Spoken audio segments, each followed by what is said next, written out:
And every year they've had either new offensive or new defensive coordinator. Um, but it looks like they're going to stay for next year. They just rehired the full offensive staff. And I mean, I think they've done a great job this last year. Billy Napier, it's something like ASU had the 14th best offense in the nation the past year. It's not like they had a bad offense in years past. It was just probably better this year. They ranked in the top 5 in plays per game. I think they ran almost 100 plays against UCLA. And then defensively, I mean, defense has been the issue, and it's always been the issue. But ASU was giving up about 38 points last season, and this season they gave up around 31. So that's a touchdown less. And I mean, the secondary has always been troubling. And they had a freshman cornerback named on second team All Pac-12 this past week. So I mean, I really do think Phil Bennett, at defensive coordinator, has improved ASU, and they do retain a ton of starters. I think it's 16 out of 22 starters who are coming back.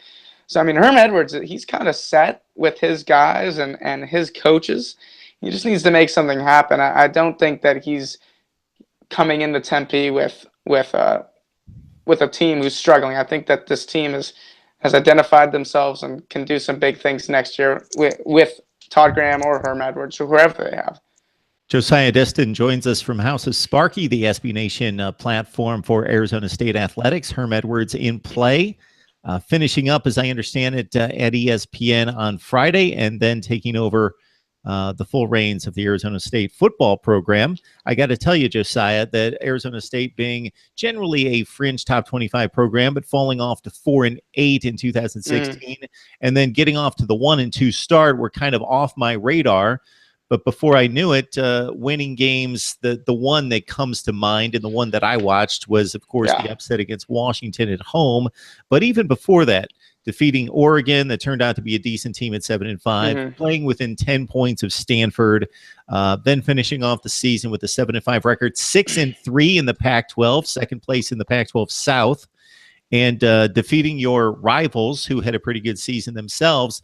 It was just surprising to me coming off the deck of 4-8, starting 1-2, and playing well enough to go 6-3 in the Pac-12, beat your rivals that Todd Graham was shown the exit. That surprised me. Yeah. After that loss to San Diego State and when they went 1-2, I think people were set. ASU is going to win three games this year, and they're going to wait until the end of the season, but they'll fire Todd Graham. And that's how it do. And then they go 7-5.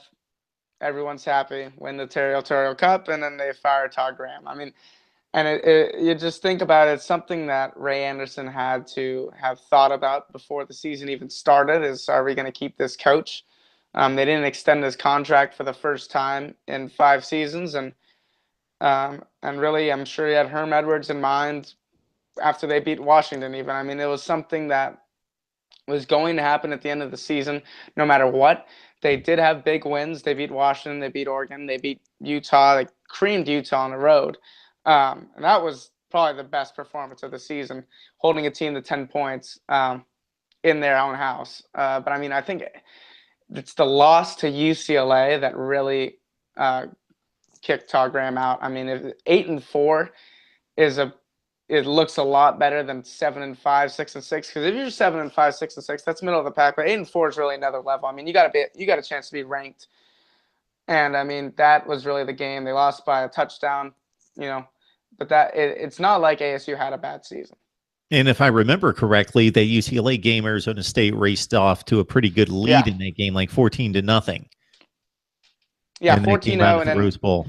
And then Manny Wilkins threw an interception. And then it kind of went all downhill from there. But, I mean, they kept up with them the whole game. And, I mean, really, ASU had more yards, more plays, more.